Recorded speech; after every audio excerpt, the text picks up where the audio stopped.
উত্তর ২৪ পরগনার বসিরহাট মহকুমায় চাঞ্চল্যকর অভিযোগ। রাজনৈতিক বিরোধের জেরে এক বিজেপি নেত্রীর পরিবারের ওপর হামলার অভিযোগ উঠল এক তৃণমূল কর্মীর বিরুদ্ধে।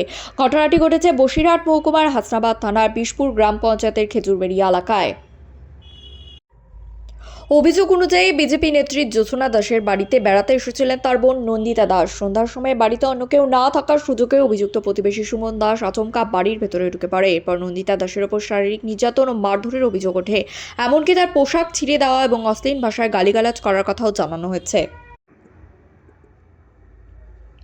পরিস্থিতি বেগতিক বুঝে কোনো রকমে সেখান থেকে পালিয়ে পাশের বাড়িতে আশ্রয় নেন নন্দিতা। সেখান থেকেই ফোনে খবর দেওয়া হয় তার দিদি জ্যোৎস্না দাসকে। খবর পেয়ে তড়িঘড়ি বাড়ি ফেরেন জ্যোৎস্না। অভিযোগ, বাড়ি ফিরে তিনি বোনকে কান্নারত অবস্থায় দেখতে পান। সেই সময় অভিযুক্ত ব্যক্তি পুনরায় সেখানে উপস্থিত হয়ে জ্যোৎস্নার ওপর হামলা চালায় বলে অভিযোগ। মারধরের জেরে তার মাথায় গুরুতর চোট লাগে। চিৎকার চেঁচামেচি শুনে স্থানীয় বাসিন্দারা ছুটে এলে অভিযুক্ত সেখান থেকে পালিয়ে যায়। আহত দুই বোনকে দ্রুত নিয়ে যাওয়া হয় টাকি রুডার হসপিটালে।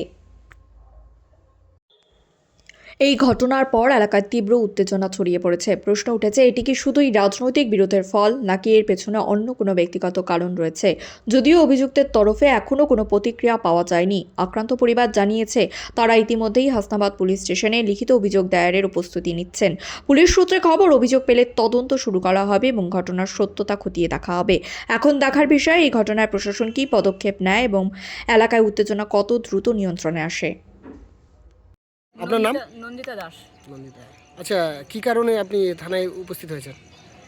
আসলে ঘটনাটা কি হয়েছে, ঠিক বিকেল 4টের সময় আচ্ছা, ওই ছেলেটা আমার বাড়িতে এসে দিদি দিদি করে ডাকছে। আমি বলছি দিদি নেই, দিদি যখন আসবে তখন দেখা করিস, এখন তুই চলে যা। আর ফোন নাম্বার আছে তোর কাছে, তুই ফোন করে নে না। তুই যে এই কথা যেই বলেছি, ওর সাথে সাথে দরজা খুলে ঘরে ঢুকেছে। ও ঘরে যেই ঢুকেছে, আমি বলছি তুই ঘরে ঢুকেছিস কেন?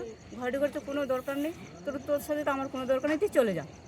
চলে যেতে বলছি, ও যায় না, কিছু মতেই যায় না। যখন বলছি চলে যা বারবার করে বলছি, ও চলে যাচ্ছে না। ও তখন আমার জামা ধরে টানাটানি করছে, আমাকে হাত ধরে টানাটানি করছে, আর নোংরা ভাষা শুধু বলছে, নোংরা ভাষা গালিগালাজ করছে। তখন আমি আরও জোরে জোরে চিল্লাচ্ছি, যদি পাশে কেউ ছুটে আসে। তখন চিল্লাচ্ছি তো কেউ আসছে না।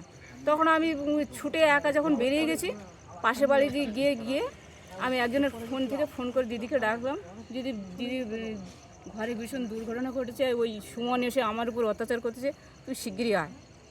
তারপরে কিছুক্ষণ পরে দিদি এলো। দিদি যেই এসেছে, আমি তখন পুকুরের ওই পাশটা দাঁড়িয়ে আছি, বাড়ির ঠিক পাশের যে পুকুরের ওই পাশটা দাঁড়িয়ে আছি। তখন দিদি আস্তে আস্তে ঢুকছে ওই মাঠের থেকে, তখন দিদিকে গিয়ে হামলা করেছে ওই সুমন। আচ্ছা, আপনাকে হামলা করে, তাই তো? আপনার নাম? আমার নাম জ্যোৎস্না দাস। আচ্ছা আচ্ছা।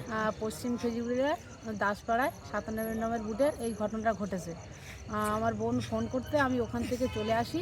আসার পরে দেখি ওই ছেলেটা ওখান থেকে ইট আর লাঠি নিয়ে ছুটে আসছে। আমি কোনো কিচ্ছু ওকে বলিনি, ওইভাবে এসে আমাকে প্রচণ্ড মারধর আর গালিগালাজ করছে। চুলির মুঠি ধরে হেঁচড়াতে নিয়ে মাঠের দুমড়ে ফেলে দিলে দুবার তিনবার। ওখান থেকে আবার ইট দিয়ে লাঠি দিয়ে মারলো। আমার পিঠটিতে দেখার মতো অবস্থা না, মাথাটা ফেটেই গেছে। আচ্ছা, একটু দেখান। মানে মাথা পুরো বিরাট ফ্র্যাকচার হয়েছে,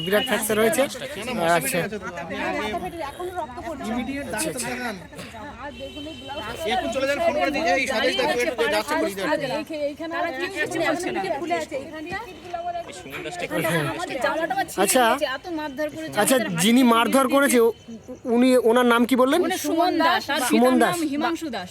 উনি কে? ওখানকার কি কোনো রাজনৈতিক নেতা? তৃণমূলের গুন্ডা। আচ্ছা, তৃণমূলের গুন্ডা, তাই তো? আচ্ছা আচ্ছা আচ্ছা।